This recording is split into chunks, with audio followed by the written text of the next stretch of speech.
Kamusta po mga kabayan? Ito ang Patrol Abroad. Isa-isang na biktima ng di pa kilala mga suspect ang ilang mga Filipino stores sa Metro Vancouver na may mga money remittance. Ayon po sa mga Filipino store owners, parang salisigang ang modus operandi ng grupo. Detalye mula po kay Rowena Papasin. Kitang-kita sa security footage na ito mula sa Manila BBQ Supermart sa New Westminster, BC ang modus operandi ng mga suspect. Una, nilapitan nila ang batang kahero at isa sa mga suspect ang maitatanong umano tungkol sa isang item sa kabilang panig ng tindahan.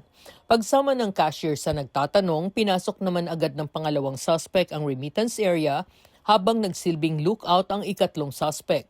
Makikita sa video na may ibinubulsa ang ikalawang suspect at nang lumabas ang ama ng batang cashier mula sa stockroom, kunway naghahanap ang suspect ng sabon. Ayon kay Joseph Miguel Reneses, ang running manager ng Manila BBQ, $10,000 ang nakuha ng mga suspect sa tindahan nila.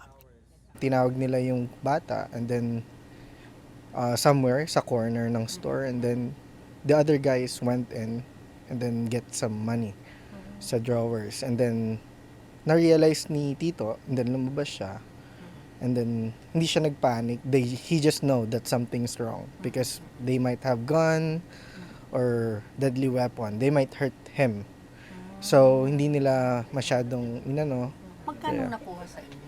roughly around 10K kung nagbe-breakdown kami, kasi mga mga nag-iiwan kasi si Tito ng cash dito for refunds and everything. Sinabi ni Reneses na inireport na nila sa New Westminster Police ang insidente.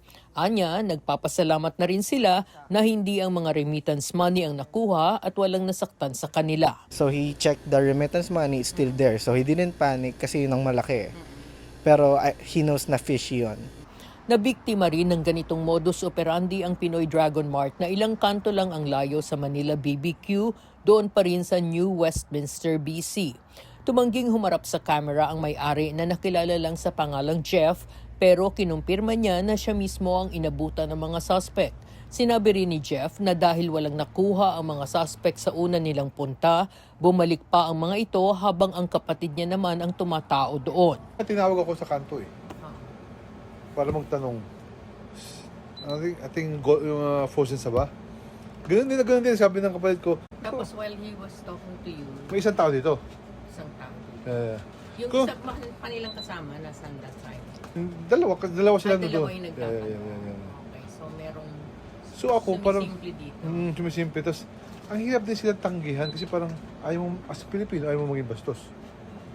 As a business owner rin, syempre gusto mo accommodating ka na. Ayon kay Jeff, disente ang pananamit ng mga suspect at naniniwala ang mga biktima na Middle Eastern ang accent na narinig nila mula sa tatlong suspect.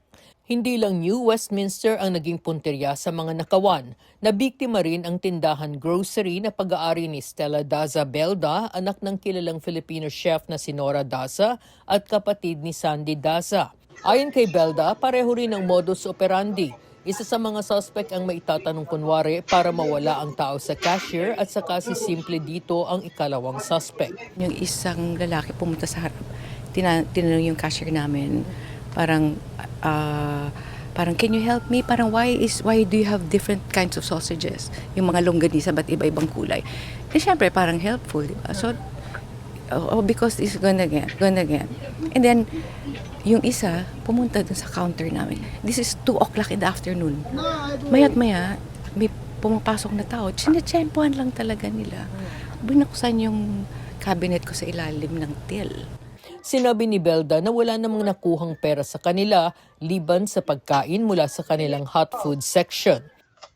Actually, ang nakuha nila lechon kawali. Okay. Lechon kawali. Nung natikman nila, sabi niya, so good, so good. So, binuksan nila, tapos pinasok nila sa bag. Ang nakakapikon, dun sa, nakita ko sa camera, pagkapasok, tawang-tawa sila dun sa ginawa nila. Parang nakakapikon, di ba? Inireport na ni Belda sa Richmond RCMP ang insidente at batay sa unang review sa isinabit niyang security footage, pinaniniwala ang Eastern European ang mga ito. Inalerto na rin ni Belda ang iba pang may-ari ng mga Filipino stores sa Metro Vancouver. Pinadala ko yung pictures dun sa mga ibang Filipino stores and doon sa supplier namin para at least aware yung iba. And then nalaman ko that, yun nga, tina-target yung Filipino stores because of the money remittance. Nagdagdag rin ng seguridad sa kanilang lugar ang tindahan grocery at Manila BBQ sa harap ng sunod-sunod na insidente. Ayon kay Ranieses, hindi na rin sila nag-iiwan ng cash at tindahan at inagahan na rin nila ang pagsasara. Naniniwala ang mga store owners na pinupuntirya ang money remittance sa mga Filipino stores dahil madalas ay iisa lang ang bantay sa mga tindahang ito. Ito naman ang paalala nila sa iba pang mga may-ari ng Filipino stores. Sabi ko sa kanila, alam mo, whatever, bigay niyo na lang. Not worth our life. Mahalaga pa rin yung mga buhay natin. Kung sa inyo man in the future mangyari, wag bigay nyo na lang. Kaya bigay nyo na muna and then figure it out in the future, kung next day kung ano yung pwedeng gawin.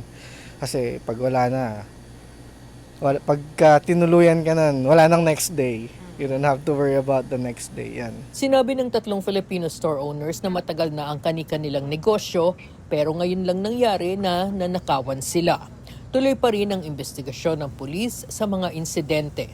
Mula sa New Westminster, ako si Rowena Papasin, ang inyong Patrol Abroad. At yan po ang latest sa Patrol Abroad. Ako po si Henry Umaga Diaz. Hanggang sa muli.